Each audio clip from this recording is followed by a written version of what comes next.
it seems like anything that generates revenue has been wrapped into a stablecoin. And so my argument is that I am not convinced that the basis trade version of this is going to be the one that wins during the bear market.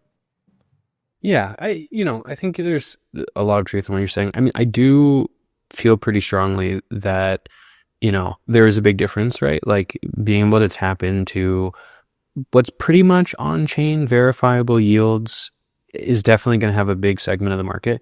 Once you get into things like, Syrup and Anzin and these other kind of like positions where you're taking liquidity off-chain, and there's a lot more kind of trust assumptions getting built into, for example, lending things out to different kind of like, companies or other corporate entities or whatever. It's a the Syrup all on-chain, isn't it? Syrup's all on-chain. Yeah. Syrup and over-collateralized. But yeah, I get the point with Anzin for sure. Welcome to today's Dojo podcast. It is the end of the year. We're going to take a look at it, talk about the coolest things we've seen, the most terrible things maybe we've seen, the best plays, and what we think the future of France is really going to be like. As always, joined by co-host Mara. How's your year been, man? It's been a great year, to be honest. I was spending the last few days kind of thinking back and reflecting on it, and gotta say, there's just been a ton to be thankful for.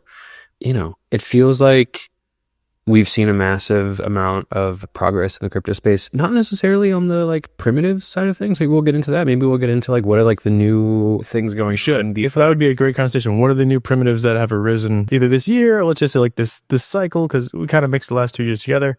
I think that's a fascinating conversation. But sorry, go ahead. Yeah. So I think that, let's talk about that. I do think that there's been some new interesting stuff in DeFi, but mainly just I feel like there's been, for people that have been paying attention, there have been a lot of great farming opportunities, great airdrops, kind of just great opportunities all around. And so yeah, it's been a good year for me. My, my portfolio is pretty much at all-time highs, which is always a great feeling. And a lot of that just been through kind of like, farming of things like LRTs on Aave, which, is just been such a great strategy. So anyway, let's get into primitive. Let's get into like what's been new. You hear a lot that like there hasn't been innovation in DeFi. Things have been a little stagnant. I think to some... Who's saying that? That's true. Let me at him. You hear it in the grapevine. You know what I mean? I think to some extent that's true. I think to some extent it's not true. But what do you think, Stephen? What are some of like the new innovations, the new kind of cool things that have happened in 2024 on kind of like the primitive level or the protocol level? Yeah, absolutely. So one, I will say, like, don't anyone sit here thinking that Mara's just like sitting on a Uniswap or like Aave position, hanging out, hitting new all-time highs in his portfolio.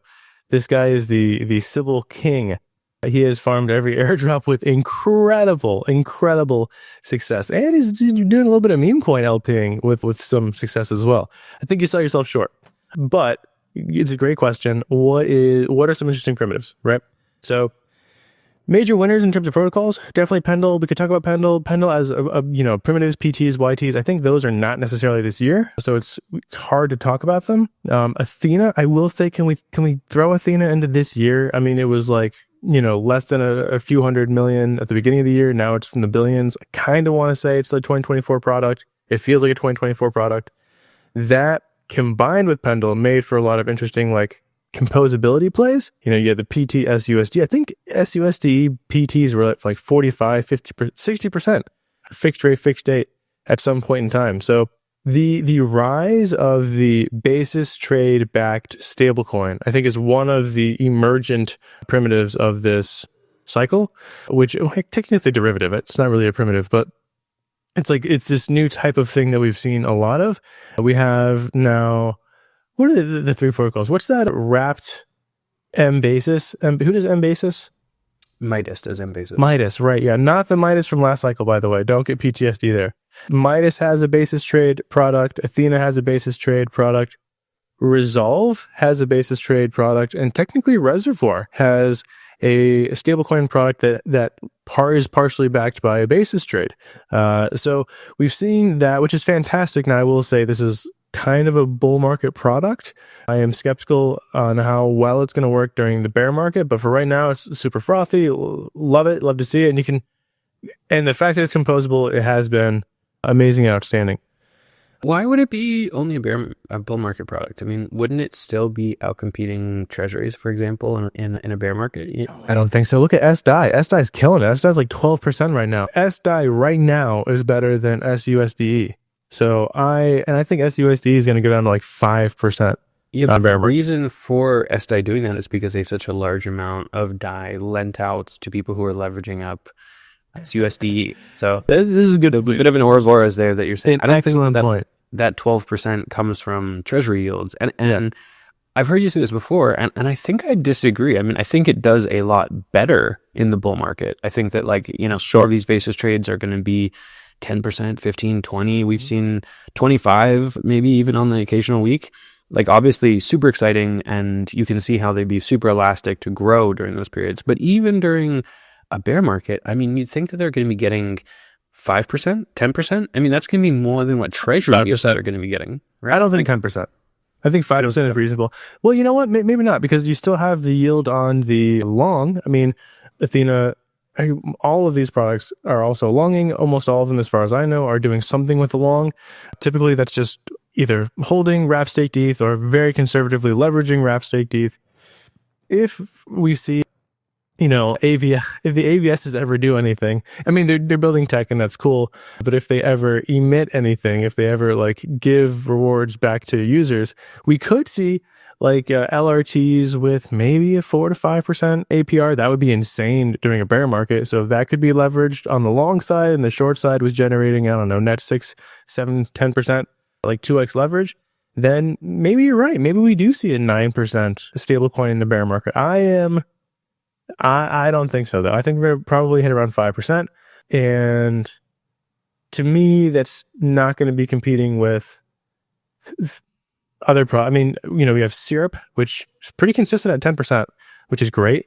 We have, I want to talk about Anzen, but man, they're struggling to keep that peg.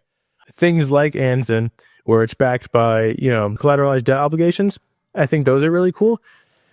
It seems like anything that generates revenue has been wrapped into a stablecoin. And so my argument is that I am not convinced that the basis trade version of this is going to be the one that wins during the bear market. Yeah, I think there's a lot of truth in what you're saying. I mean, I do feel pretty strongly that, you know, there is a big difference, right? Like being able to tap into what's pretty much on-chain verifiable yields is definitely going to have a big segment of the market. Once you get into things like, you know, Syrup and Anzen and these other kind of like positions where you're taking liquidity off-chain, and there's a lot more kind of trust assumptions getting built into, for example, lending things out to different kind of like, you know, companies or other corporate entities or whatever. It's a different Syrup all on-chain, isn't it? Syrup's all on-chain. Yeah. Syrup and over collateralized. But yeah, I get the point with Anzen for sure. It does feel a little bit different. It's also the same thing with a bear market. I mean, with Syrup, like, you know, OTC lending desks do way better during a bull market than a bear market, right? Everything kind of compresses. So I don't know. It'll be interesting. I don't think people are going to be paying crazy amounts for PTs. I don't think that people, you know, are going to be looping up 20x on these things, but I still think that there will be a place for these interesting kind of like assets that are paying between 5 and 10%. So right. Yeah. Absolutely. Probably come down from 5 billion to like 2 billion. But yeah, I agree. Yeah. Well, you know, also stablecoins get really froth. Like stablecoins get all the froth in the bear market. Everyone is scrambling to do stuff with stablecoins.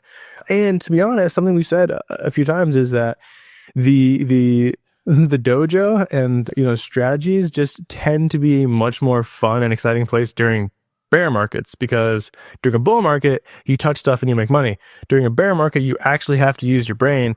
One, just to stay in through the absolute drag of the like downturn and the lack of excitement and the lack of number go up. And to make money, you're probably delta neutral, you're probably stable coins, maybe you're short, and you have to do some fancy things with a lot of stuff to make money. And so like the fun really is in the bear market for strategists, but you know, I'm happy to be in a bull market. I like the up only vibes.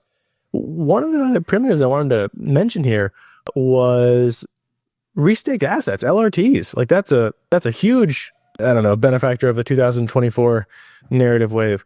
We've seen every number of ETH LRT you could possibly imagine. But now we're seeing BTC LRTs, we're seeing stablecoin LRTs. It's like anything that could be staked can now be restaked, plus some other things. I know some protocols are working on making anything effectively restakeable, but you're more the expert in this area. How do you feel about the restaking wave of 2024? Yeah, I mean, it has fueled some amazing yields. I mean, for example, the wrapped EtherFi ETH yield on Aave, which I've been in pretty much since the day that it launched, has been phenomenal. The ROIs on that, have been amazing, with the EtherFi airdrops, with Eigen Season 2, and then the programmatic rewards, and then just kind of on and on and on. I think it has been the best risk-adjusted yield of 2024. That'd be my. And recently, I mean, there was the Golden Bull, and that was pretty good. But the 12 days of haze, if you got into that and then looped up your mints on Aave, you've effectively locked in 100% plus APR until mid-January to end of January. Mind blowing that we're still getting things like that on such an old and tried and true position with really good risk profile, Aave and EtherFi. But go ahead. Right. Yeah, and so. It's still super early, super new. I think that I hear sometimes people complaining about the restaking and Eigenlayer in the Dojo and other places. I think the degens need to chill a little bit. I think that everyone who participated has been rewarded massively. Not everyone, but people who played this in a smart way were being rewarded with crazy returns. You just talked about 12 days of haze. EtherFi also had the Golden Bull, but even just vanilla Aave, EtherFi ETH, or a lot of these compound positions, just all over the place. There's just been so much great yield. And of course, it's a super new and nascent industry. We haven't seen AVSs launching yet, but I think that's natural, right? They're building out a real ecosystem. One thing which I am starting to think about, though, which is, I think, interesting, is what does this space look like in a year from now, right? LSTs, for example, it's pretty much just Lido. I only ever really use wrap-staked ETH. I don't really use. There was a time, maybe a year ago, where I used to use RETH and I used to use Frax ETH. And CBETH, I think, is the one competitor that stayed relevant. CBETH, or maybe even Meth, kind of from Mantle. Oh, sure. Or really, it's wrap-staked ETH, and then the other ones are just very tertiary to it. Yeah. So in restaking, there's still, EtherFi is obviously way ahead. But there are other competitors, right? Kelp, $2 billion of TVL, Swell, Puffer, Renzo, and then on the BTC side, you've got Lombard. There is a lot of still kind of competition. And so I wonder if it just there's no hegemon. There isn't a de facto winner yet. Right. I wonder if it just all completely compresses into, the winner plus maybe the 3 or 4 other slightly relevant projects, or if we actually see differentiation. And I think the reason we would maybe see differentiation is because it's not homogeneous, right? What these products are going to be offering is not all going to be the exact same. We're going to have slashing soon on Eigen. Mm-hmm. That's going to be a real thing. And so there will be a lot of thought and care that has to go into the diversification of these things. Where is restaked assets being lent out? What are the liquidity deals that Lucas from Renzo can do, or Mike from EtherFi? There's going to be real differentiation, and it's not just going to be who can have the most efficient ETH node. It's a lot more nuanced than that. So I do wonder if that leads to having more protocols that can be successful, if there's a bigger TAM to be addressed there, because this kind of heterogeneous asset type that we're going to almost be seeing. So this is, I love this topic because I think we have kind of conflicting viewpoints, but maybe not. Maybe they work together. So I think with slashing, what's going to happen is we're going to see that filtering happen. So you're going to have all these LRTs that have different risk profiles. And I don't think, I think that we're going to go for a while without any slashing. And then I think we're just going to see, one by one, even a single slashing event, okay, they're out, they're done. They're just going to lose a bunch of TVL. They might exist for a while. They might try some things to reattract. But the moment they burn people severely from, being too risk on, I think they're just going to lose any of the narrative they had. Unless it's, I think, the bigger they are, the more they can suffer a slashing event. If EtherFi had a slashing event, I think they'd probably recover. Renzo, maybe they'd recover. But like the smaller ones, if Yield Nest had a big slashing event, they're done, in my opinion.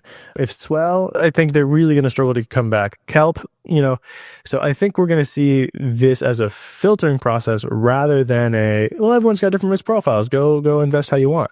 I do still think at the end of all of this, it's going to be a shakeout, and we're going to arrive with one major winner, maybe two. And then, as you said, a handful of people who every now and again have the best yield, right? And that's why you're going to them. You're not going to them because of the best risk adjusted person. You're not going to them because of your favorite. You're going to them because at this moment they happen to have the best yield. I mean, I love Stater.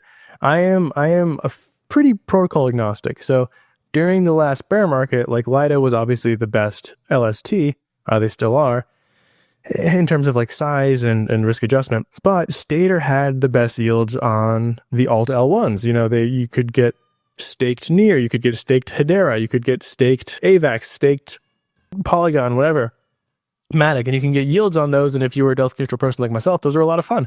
Staked BNB or BNBX, whatever it was. And had Lido had competitors for those and had Lido yield been better, I would have gone with those. So what I'm saying is I think there's going to be winners. I think there will be a few that will still have better yields now and again, off and on. But I don't think that the slashing is going to be positive for diversification. I think it's going to be more of a filter. Yeah, I think that there's probably some truth in that. But I also think that a few things. One, crypto for some reason is incredibly forgiving. Like it is like so brutal in the instant. People are going to willing to like cut your head off if you make one little mistake, but like, 10 minutes later, they've already forgotten. Especially to give them money. An example of this is like Bedrock or whatever they're calling themselves these days. Like they got exploited on their BTC product, but there was some issue. Yeah, Uni BTC. And it didn't die. It's still there. It's still used. It's still on Pendle. It's going to have a big run on Barachain. There's all these other things going on. So like our space can, one, be very kind of like forgiving. Number two, I think that people are going to have to get a bit more nuanced with LRTs. I think we may see stuff like, I'm just going to make up a scenario here. EtherFi with programmatic rewards and, ETH staking rewards and AVS rewards is, let's just say it's at 4%, right? And then you might have some new upstart who's taking on way more risk using some crazy ABSs that are like Ponzi's or really risky for whatever reason, and it's paying 10%, right? And it's not going to be a one-to-one comparison where people can say, oh, this product has 2.5 times the yield as EtherFi. I should only just be using that. I think that there will be differentiators when it comes to risk. And I think people will have to be kind of like thinking about these things more.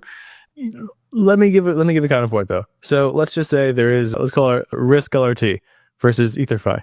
Risk LRT gets 10% intrinsic yield. That's amazing. That's fantastic. Looped up EtherFi gets, let's call it 13%.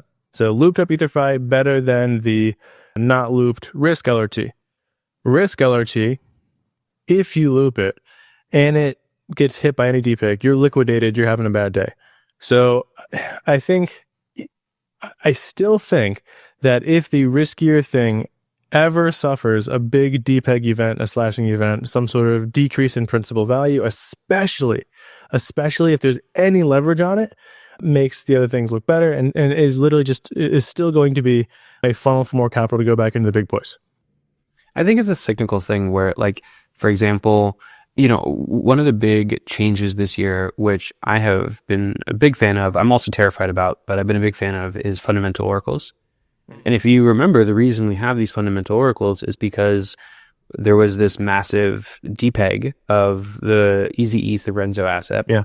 And it led to all these positions getting liquidated all at once, including Steven, right? Including you. You know the pain. And that changed everything. Like, it went from being like people just leveraging up, like don't really caring. There was all these crazy speculations to all of a sudden it was like people started doing a lot more math. One, on what their liquidation points were, what types of oracles they were using, but also in terms of like what the rewards were. And it completely shifted the way people were doing leverage, not just for LRTs, but for LSTs across the board, right? Like when I first saw that Aave had put a fundamental oracle for wrap staked ETH and for, EtherFi ETH, I was shocked. And now it's just a run-of-the-mill comment today. Yeah. So anyway, I think that, like it'll be very interesting to kind of see, how these things progress. Even Aave in itself, like I'm starting to get even a little, like I love Aave. I use Aave on a ton of stuff, but the fact that they're just, onboarding so many different assets. So there's like PTs are coming to Aave. Can you believe that? PTs, all sorts of LRT, and that's not just Ether anymore. There's Kelp. They're going to have EBTC. They're going to have all these different assets. They have like many different BTC derivatives. Like, not that I know that TBTC or any of these things is bad, but there's so much variety now. And historically, end of the day, something ends up going wrong. So it does make me nervous for Aave. Doesn't mean I'm not using it, but it's definitely kind of always in the back of my head. And then like this fundamental Oracle situation, like we're kind of seeing it play out a little bit like with SUSD right now. So like SUSD has been like depegged. It has a fundamental Oracle, I think, on Aave. Like theoretically, doesn't it have a fundamental Oracle on Aave? Or what kind of Oracle does SUSD have on Aave? On Aave, I can check. I thought it was a market rate Oracle. I'd be surprised if they use a fundamental, but they might. Anyway, it's okay. I think that, like it will be interesting to see if we end up seeing any like cases of bad debt from these fundamental oracles as it just like people kind of go risk on. And anyway, getting back to my like original point was just like, it feels like we go through these cyclical cycles of like people getting a little loosey-goosey, thinking everything's okay, great with new kind of novel assets, great with new types of oracles, something goes wrong, and then all of a sudden everyone gets very conservative for a couple of months, and we kind of go through this period of elasticity where it's like super out there, wild, exciting stuff happening, to super conservative, no one wants to take on any risk, and there's never like a period where we're just kind of like hanging out in the middle. So I think that you're probably right that there will be some issues that happen with LRTs, especially as we have slashing, but I do think that like the space for restaking is more heterogeneous, and so there is more room for different competitors rather than LSTs where they're pretty much all providing the exact same service, and so it makes sense that there's just one winner. Yeah, I mean, you sold me on the narrative. We'll see who's right. I think is time will tell. We don't need to beat this dead horse. I will say, for those listening, Aave does use a market rate oracle, so if you are leveraging your SUSD, I don't think there's any room. So like no one can actually leverage it, even if they wanted to. But if you are leveraging it, it does use a market rate. At least that's what I'm saying. So latest answer on the contract, it says 1.139, whatever. The actual NAV is 1.1419. So I'm kind of extrapolating. I didn't do a deeper dive. I think that what it does is it's actually pegged to USDE, which is also a little bit depegged. And then that has a market rate or so we're both right. It's the wrap staked ETH thing, right? So wrap staked ETH to staked ETH is a NAV, and then staked ETH to ETH is a market. Yeah. What do they call those? Hybrid oracles. There we go. So the one thing that we mentioned is Aave, which is a lending market, and this has been one of the most interesting places to be this cycle. This year, right? If we're talking about the end of the year, we've seen an explosion in lending markets trying new things. And attracting liquidity is like the biggest bottleneck. I've said it 1,000 times. I'll say it again. Attracting liquidity is the biggest bottleneck for all lending markets. Anyone who can get the liquidity can easily become like the best protocol on that chain. Not best, but like biggest, just because that's what people want. People want to be able to borrow at a low interest rate. Now, we've seen some serious innovation out of protocols like Fluid. We've seen some really cool derivatives that I want to talk about, like Super USDC, sort of like a rise to try to fix this problem. Apparently, Yearn has also done this, so shout out to Yearn. And also, iPor has also done this, so shout out to iPor. But Super USDC is just the one on my mind. Don't get mad at me, guys. But let's talk about this. So what have you seen in the money market arena this year? Yeah, I mean, I think Fluid, in terms of kind of innovators, they've been doing kind of some of the craziest stuff. Like I remember, even before Aave started going into crazy high LTVs, it feels like there's been this arms race, right? There was an arms race in terms of like the types of oracles that people were using, and it went from everyone using pretty much like market rate to like most people using fundamental oracles for things like LSTs and LRTs. Then the next arms race was like LTVs and liquidation points and liquidation fees.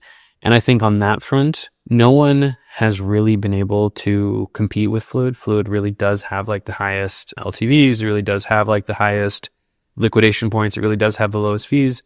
The things that it doesn't have as much of as compared to Aave is like this lend side liquidity. And so their solution has been taking things like wrap staked ETH from Instadap, which obviously they have like some products which are in the multi-billions, and so they can just like channel a ton of money towards that and kind of use themselves to rehypothecate to generate yield, but it's all denominated in wrap staked ETH. So like it's that set of things have not been completely like competitive with Aave. The main kind of differentiator that they now have is this smart collateral and smart debt, which I have been playing around with and I think is really fascinating. They have, so for pairs, for example, so Coinbase BTC and Wrapped BTC, you can now have an LP position. So it's essentially like a concentrated liquidity LP position, which the parameters of which are decided by governance. So it's like a very kind of like tight peg. There's a lot of swap fees that are being generated because it's a very tight peg on concentrated liquidity. And then people are basically trading in between, the two assets that you're holding, whether it be collateral or whether it be debt. And so I think that's super interesting. I have already heard a ton of protocols who want to move in this direction and kind of like incorporate this idea.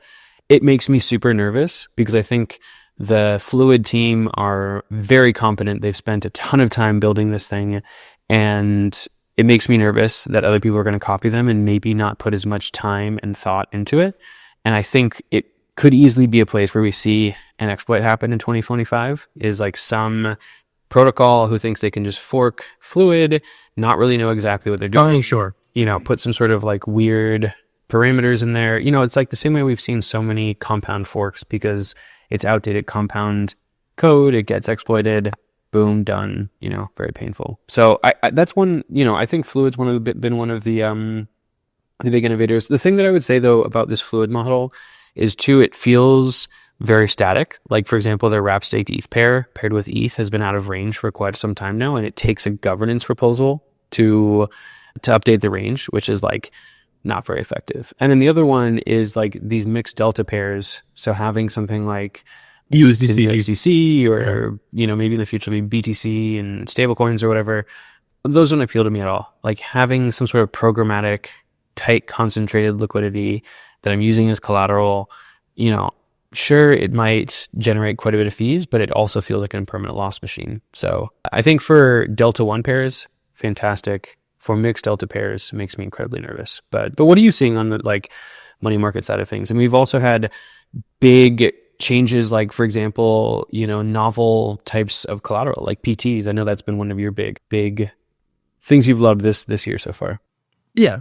So many things are happening here in like the world of money markets. One, as you mentioned, Fluid blowing up with their capacity to turn collateral and debt into liquidity. I think, well, one, I know for a fact that there are a handful of other lending markets building the same sort of infrastructure after seeing Fluid do it. So Fluid it did it first, did it really well. I think we're going to see competitors do it their own way, and I hope the best one wins. I hope like we see some genuine competition there.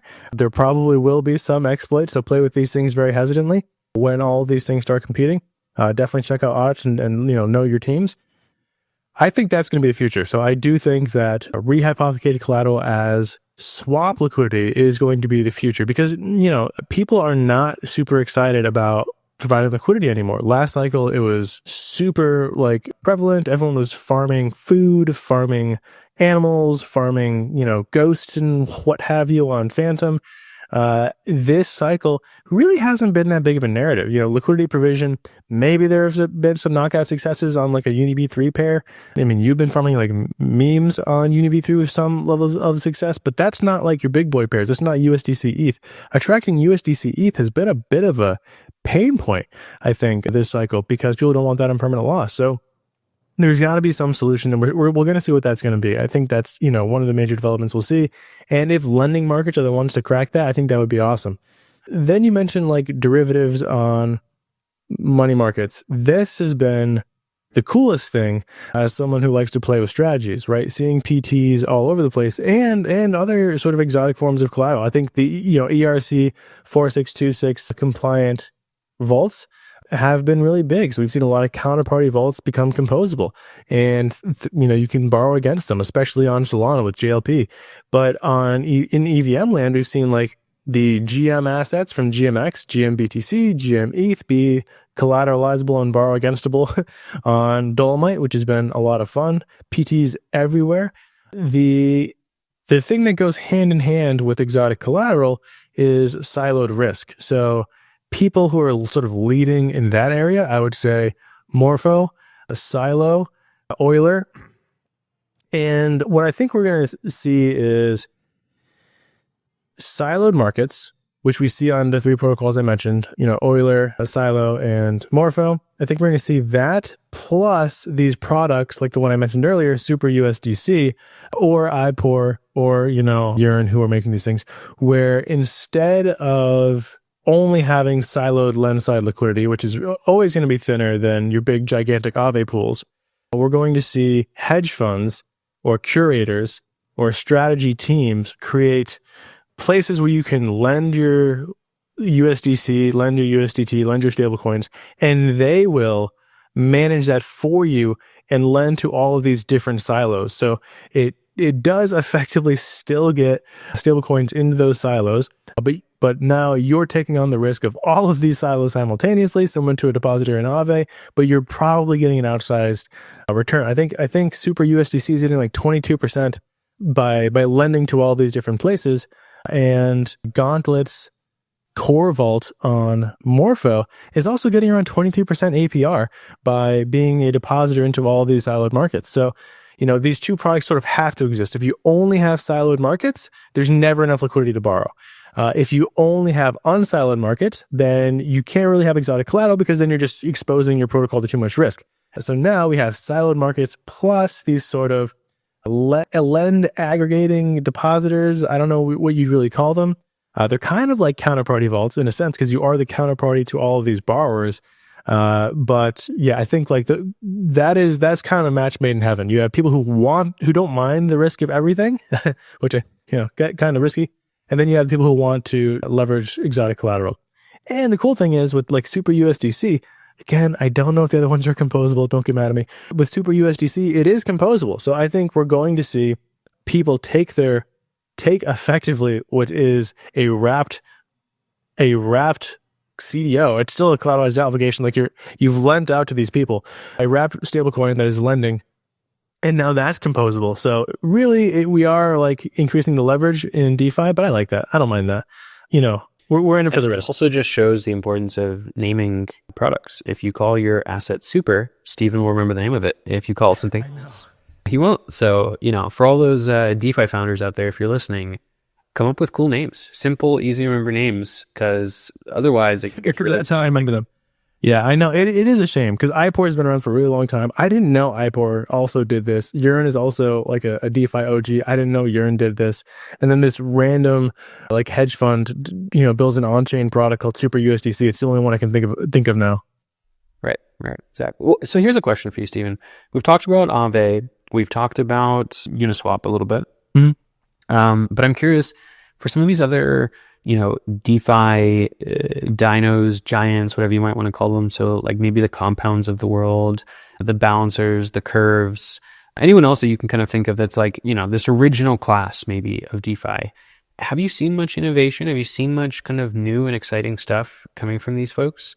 Oh, so you're saying new and exciting stuff from pre-existing protocols? Yeah, I know you're kind of excited about Uniswap v4. I don't know enough to speak cleverly on that. I will say Revert, which is a team that I've liked for a very long time. They brought in lending, and I do think lending against your LPs is something that's kind of cool. But we're kind of seeing that also with Fluid. So Instadap with Fluid, definitely. Revert with their lending is kind of cool. I want to say Aave's like whatever they call those special markets are neat, but they're not really that interesting. There's not that many other big teams. Compound's whole thing is like just going to L2s and Superchain, and like they're expanding. But in terms of like breaking ground, I haven't seen them do it yet. Pendle's an OG. They've just really done a composability push. Oh, Pendle is doing Boros. So let's talk about Boros. I think Boros is going to be one of those things that's like a 0 to 1. Is that the term that Tech Bros use? Like a 0 to 1 innovation? Like it's going to be a big leap forward. I mean, it's a 1 to 2 because they already have a 1. but that is effectively going to allow users to hedge funding rates, which is big, or speculate on funding rates. And because, there are so many funding rate products coming out, especially if this can launch into a bull market and people are going to want to hedge their funding rates or just purchase the rights to a funding rate, that kind of stuff I think is innovative and does give us more Legos to play with when we're building these really cool, sort of like fancy strategies and products. Maple. So Maple popped out syrup. I think it's kind of a funny thing to say.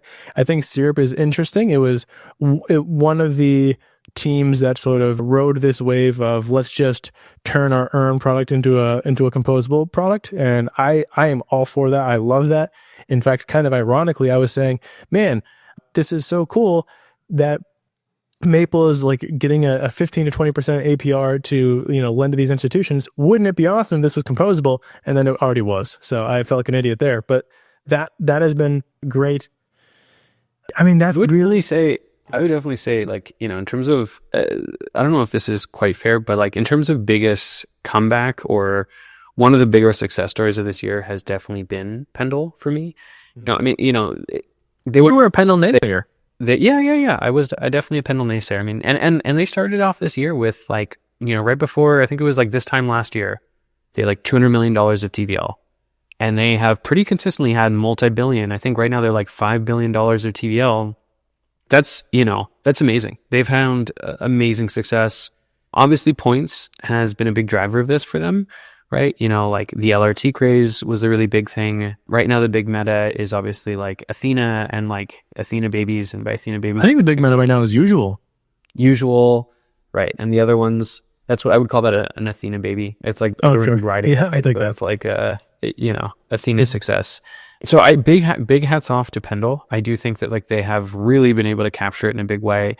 The interesting thing for me though is like, I don't personally think we're going to have points in some way for a very long time. I think it's kind of going to be a semi-permanent part of DeFi, but the big speculation, the big hype, I think, it probably won't be something that goes on forever. And so it does make me wonder, how much of an interest, how much people really want to speculate on just yield alone. Like how many people really want to go and get fixed rate on their wrap staked ETH?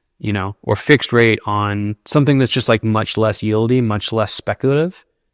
And that makes me a little bit worried for Pendle. Like I still think that there will be, lots of new assets launching, cool stuff that they'll be doing. I agree with you that Boros and funding rate, kind of like fixed rate stuff could be very interesting, but for a select crowd. Like it is not going to be the degens who are out there like thinking they're getting 150% on their stable coins or their ETH or whatever. Like it's a very kind of different and niche group there. And so I think for people like me and you who maybe like think about very kind of complex strategies with DeFi, Pendle will probably always be one of the core primitives. I just wonder if they can keep that kind of like broad retail attention when it comes to like things like PTs and YTs and just how clear it is of someone being like, I'm earning all the points. And then someone else being like, whoa, I can get 25% on stables? Yes, please. You know what I mean? Like that's just such an easy menu to serve up and to such clearly like distinct groups there. Whereas 35% fixed rate, fixed down stables right now. I mean, it is pretty absurd. Right. Whereas like the people that are like going to be locking in fixed rate on their funding rates, I'm not saying that it's zero, but it's a little bit less clear to me who that group is. The same way it's like, a little bit less clear to me who wants to like speculate on the fixed rate for like, Ondo's USDY or wrap staked ETH or something like that. So yeah, I mean, it's an interesting conversation. I will say, like, my perspective on onboarding retail is, it's not that important. And this is kind of a touchy subject, but really what DeFi wants to do is not onboard the next billion users, is it wants to onboard the next $1 trillion. And I think that building usable and efficient financial primitives on chain that can function for hedging purposes specifically will probably attract more capital than we think, because it will attract the right kind of capital, which is institutional grade strategies. So we'll see. Maybe I'm wrong there. I also, of course, want to onboard retail, but what is retail like this cycle? What have they liked? It's been memes, right? That's what's been driving a lot. That all makes sense. Like, not everyone spends all day, every day, like obsessing over the numbers and their finances, right? Like that, like we do that. Like, we're the nerds that like to do that. But like, Right.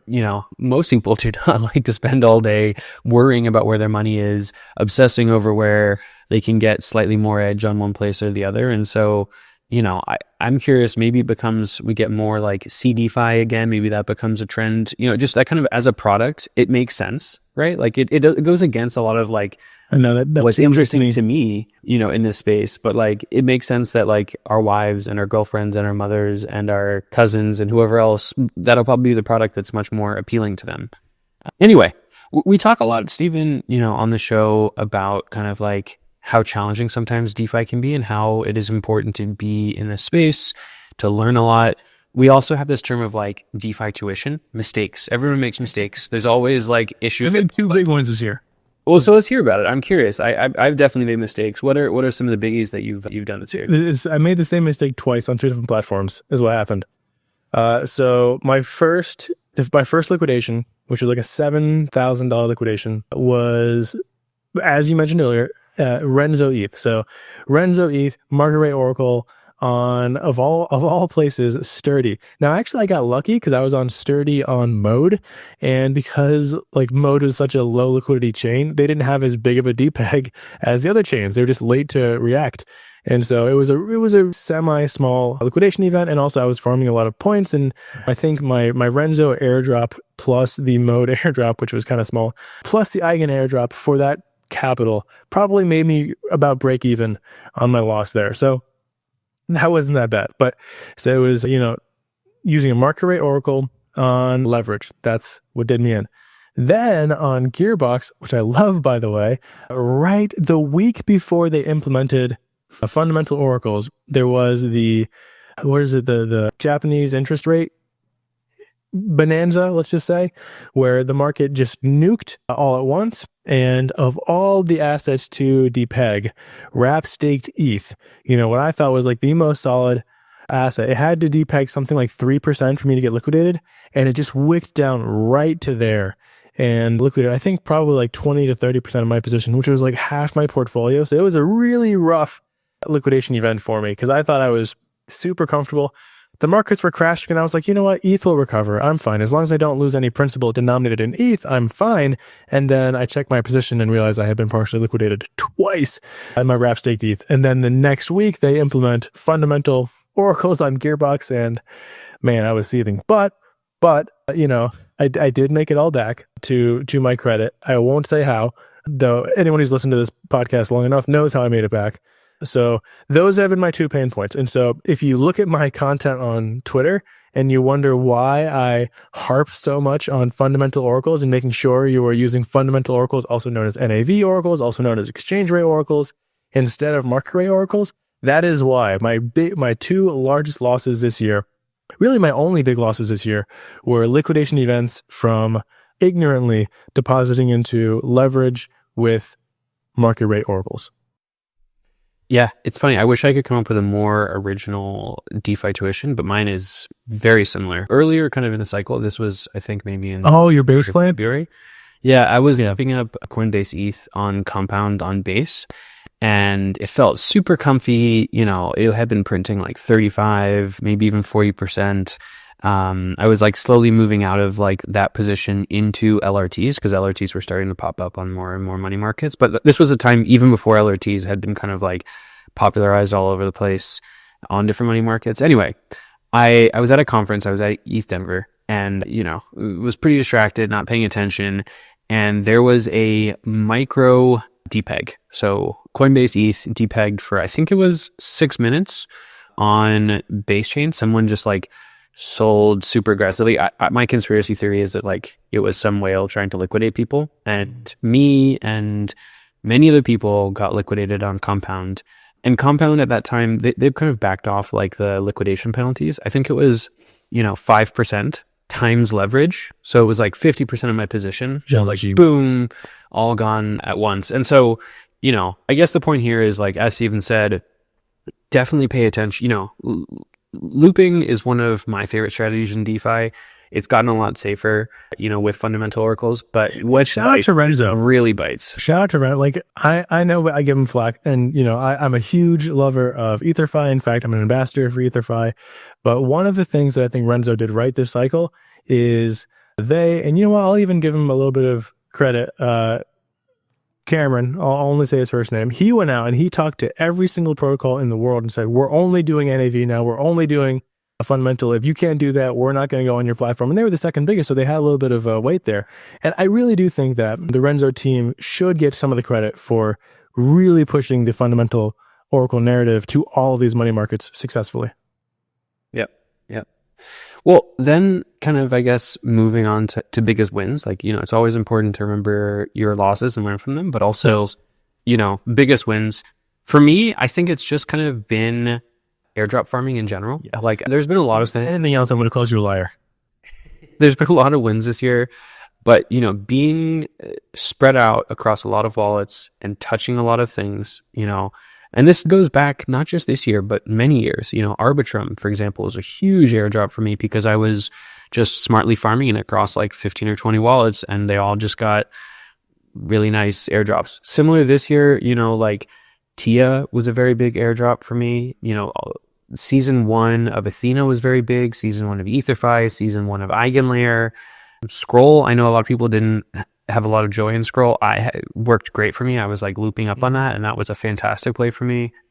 Even Renzo, I mean, like there have just been so many. Usual, I keep on forgetting Usual. Like I, just sibbled that across like YTs on a bunch of different wallets, and that was arguably the best airdrop I've had this year. So anyway, I would say, every year people say, airdrop farming is dead.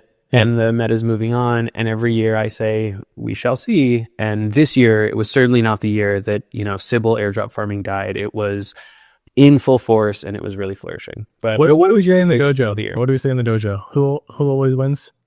Syllables always win. Syllables always winners. That's right. Yeah. And it's totally true. If you have the time, if you have the mental bandwidth, and if you understand what it means to Sybil, you're not like programmatically sibling with a bunch of automated wallets. You're literally just putting in the elbow grease to spin up 10 wallets and then just go play with $100,000, $200,000 on all these protocols. Just like touch them, do stuff, interact with them in some meaningful way. And then if there is a minimum amount given out to interactions, Sybil's always win. They will benefit dramatically. Especially if you're doing like your sloths also did really well with this and that and the other thing. For sure, airdrops have been the most profitable thing, I think, this cycle.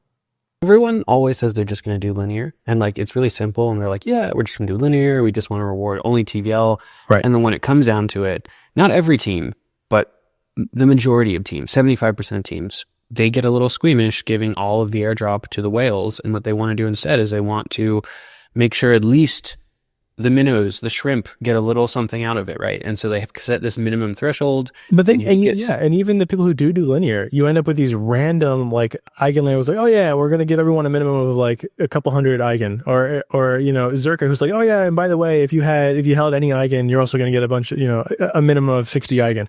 Like, there are these little things that build up for Sibblers that are like the salt or sprinkling, or I don't even know what it's, the cherry on top, I guess. Exactly. Yeah. So what was your biggest win of the year? It's going to be similar, right? It's going to be EtherFi season 1. It's going to be like the fluid play, believe it or not. Like we thought it was going to be a net negative because it was just eating up so much principal. But then Eigen finally came. So it was like, it was Eigen season 1 plus EtherFi season 1 plus Zerkit, which was, a 5-figure. Is that the right word? Yeah. Plus it was a 5-figure airdrop for me. So all those things together, probably, nearing on 6 figures just for that one play. That Hyperliquid actually did really well for me. We were super early on Hyperliquid just because it was one of the only places to hedge like pre-market stuff and had good funding rates. And I think the team reached out to me and was like, hey, you should come play with our protocol. So I happened to be really early on Hyperliquid, sold like an idiot. Had I not like insta-dumped my Hyper airdrop, that would have been almost a 50% increase in my portfolio. So that's painful for sure. But airdrops, absolutely. Renzo season 1 was pretty good. Renzo season 2 was okay. EtherFi season 1 and season 2 were awesome. Eigen season 1 was Eigen season 1B or whatever. It was really good. I didn't do any of the stablecoin stuff. So I didn't really benefit from any of that. Hyperliquid was awesome. Oh, and then here's one that is a little bit out of left field. Early on, some of you guys might remember, I was LPing the LRTs that didn't have liquidity yet. So what I noticed is you had all these LRTs, you had Puff ETH, you had Easy ETH, you had Wrap EtherFi ETH. None of them had liquidity. You could only mint them. You couldn't sell them. And I thought this was weird. I'm like, these are composable assets. These are ERC20 tokens, or maybe they're 4626 compliant, whatever. Like you can spin up liquidity pools for them, but no one did. The teams were reluctant to do this. They didn't want liquidity for them yet. So I just started creating 1% fee tier pools for these things, seeding them with $60,000 of liquidity each, and people would just push volume through them. I was, pushing out between 250 and 400% APR on LRT ETH pairs. So, they're ETH denominated, they're really relatively tight delta. And that was a lot of fun. I probably made 30% ROI on my portfolio denominated in ETH just in those plays. So that was one of my favorite plays of this cycle. It was a lot of fun to do. It was fun to rebalance. It was just I always felt like I was being kind of sneaky getting those liquidity pools launched. So I would say that was probably my most fun and not just your run-of-the-mill airdrop farming strategy of the cycle. Yeah, that's great. Cool. Well, I guess as we're kind of, wrapping this up, I guess the last thing maybe to talk about is just looking forward into 2025 and, what it is that you're excited about. It seems like we're going to get a ton of new launches in January. I know maybe I've been a bit of a broken record about this, in terms of thinking that we have a lot on the horizon. I think we really do in this case. I think that we're going to see, for example, Mega ETH launching. We're going to see Barachain launching. We've already seen some pretty big launches like Mode. We're going to see Symbiotic launching. There's going to be a ton of stuff. There's going to be a ton more airdrops. I think out of that list of things I just said, I think one I'm really looking forward to is Barachain. I really do find it refreshing what they are doing with proof of liquidity. There are so many L2s, there's so many alt L1s, and there's so little innovation. And I think Barachain really is trying to push the envelope. And who knows? Who knows if it'll be successful? But I think they're really trying something new and interesting with proof of stake, which is the core system which everyone uses and no one kind of innovates on. So I'm certainly excited about that.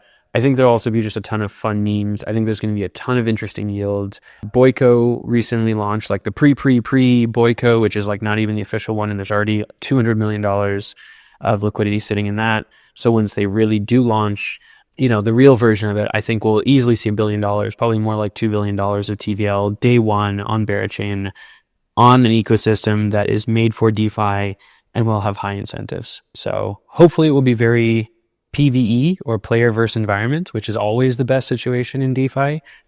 So that's one of the things I'm looking forward to most. Maybe just some other things. I am a little bit worried. There was one thing that you said there, which kind of always churns my stomach a little bit, which is calling things like Athena stablecoins. I think that we have I think we've seen just this proliferation of vault tokens. So Athena is a vault token. It is a basis trade vault token. Usual is essentially just a vault token. I know it's treasuries underneath, but all of this Ponzonomics they put on top.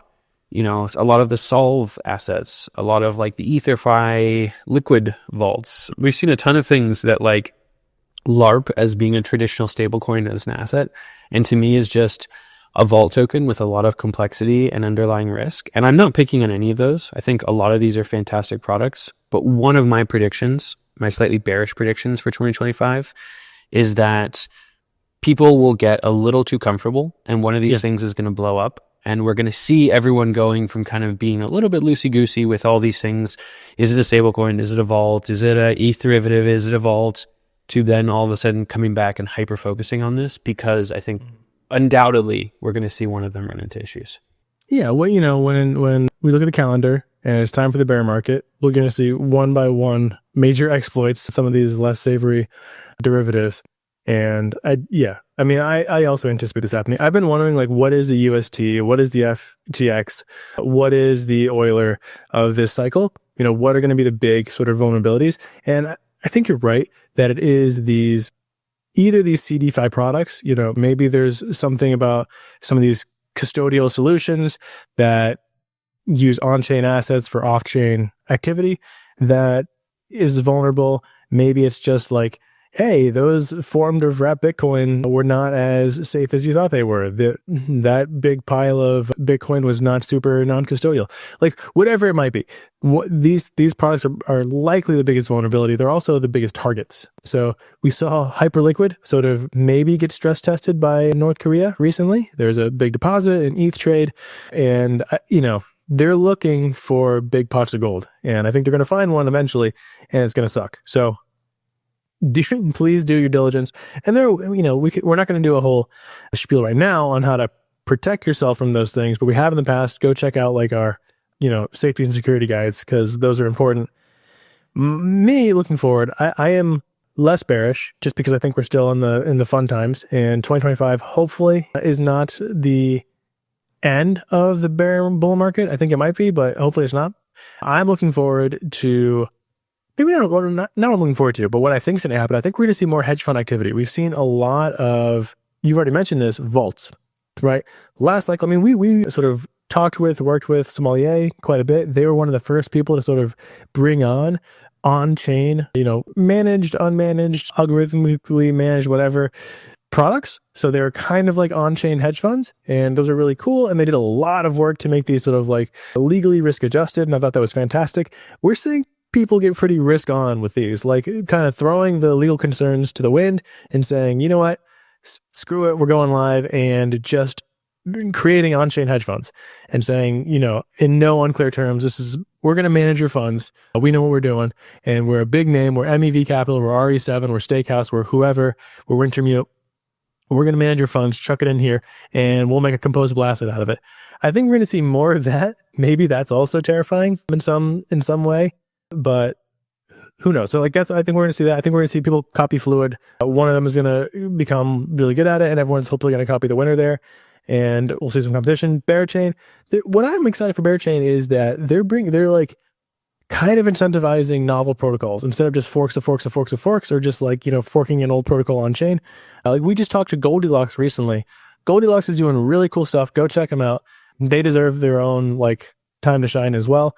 But it's a new take on what Pendle's done. It's also a new take on token launches. They're actually going to have tokens with NAVs. That's pretty cool. And so I'm excited to see what kind of new primitives come just from Bearchain's existence. I think that'll be a lot of fun.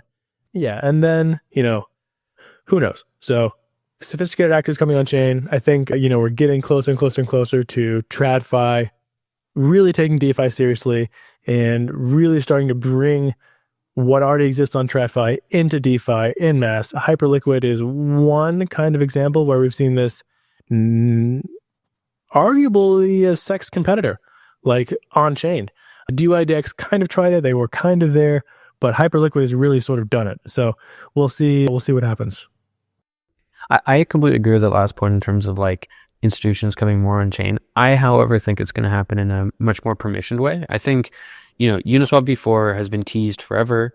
I think, we will actually hopefully see this launch in 2025. They're in like the big audit competition now. But anyway, I think the thing that probably the biggest success, which I predict coming from Uniswap v4 and the hooks, just as people can remember, the hooks are like different things that basically can be done with liquidity. So for example, you can have like variable fees depending on volatility. You can have like, the underlying assets do different actions when they're being not used. The big one though is like permissioned. So you can have pools that you have to be whitelisted to be able to swap in between.